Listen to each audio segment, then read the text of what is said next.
السلام علیکم۔ امید کرتا ہوں آپ سب اللہ کے فضل و کرم سے خیریت سے ہوں۔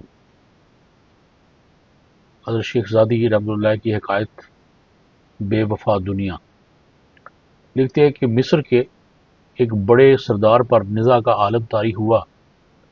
چہرے کی سرخی زردی میں تبدیل ہو گئی۔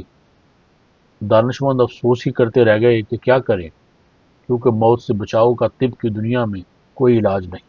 لوگوں نے سنا کہ مرتے وقت کہہ رہا تھا کہ مصر میں میرا جیسا کوئی نہ تھا، لیکن جب انجام کار یہی موت ہے تو گویا کہ میں کچھ بھی نہ تھا۔ میں نے جمع تو کیا مگر اس کا پھل نہ کھایا، اور آج مجبوروں کی طرح چھوڑ کر جا رہا ہوں۔ عقل مندی وہی ہے جو کھا جائے اور دے جائے، کیونکہ جو بچ گیا وہ تیرے لیے افسوس کا باعث بنے گا۔ سخاوت کا ہاتھ لمبا کر اور ظلم کا چھوٹا۔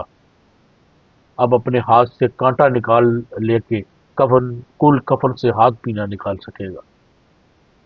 اب آپ اپنے ہاتھ سے کانٹا نکال لے کہ کل کفن سے ہاتھ بھی نہ نکال سکے گا۔ اس عقائد میں سب کا ہمارے لیے یہی ہے کہ اللہ تعالیٰ کی راہ میں خرچ کرنا اور مخلوق خدا پر رحم و کرم کرنا ہی انجام کار اخروی اور کامیابی کا ضامن ہے۔ گن گن کر رکھتے جانا اور جمع کرتے جانا نہ دنیا میں کام آتا ہے اور نہ آخرت میں کام آئے گا۔ جیسا کہ قرآن مجید میں ارشاد باری تعالیٰ ہے، وَيْلٌ لِكُلِّ هُمَزَةٍ لُمَزَةٍ الَّذِي جَمَعَ مَالًا وَعَدَّدَهُ يَحْسَبُ أَنَّ مَالَهُ أَخْلَدَهُ۔ خرابی ہے اس کے لیے جو لوگوں کے منہ پر عیب اور پیٹھ پیچھے برائی بیان کرے، جس نے مال جوڑا اور گن گن کر رکھا، کیا وہ سمجھتا ہے کہ اس کا مال اس کو ہمیشہ دنیا میں رکھے گا؟ نہیں، ہرگز ایسا نہ ہوگا۔ بلکہ ایک اور مقام پر سورۃ میں فرمایا کہ الحاکم التکاثر حتی زرتم المقابر۔ تمہیں مال کی کثرت کی طلبی نے غافل کر دیا، تمہیں مال کی بہتات نے غافل کر دیا، یہاں تک کہ تم قبروں کو جا پہنچے۔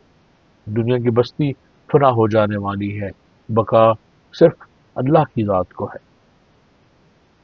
شیخ سعدی رحمۃ اللہ فرماتے ہیں کہ سب تخت و تاج زوال پذیر ہیں، اللہ رب العزت کے ملک کے سوا۔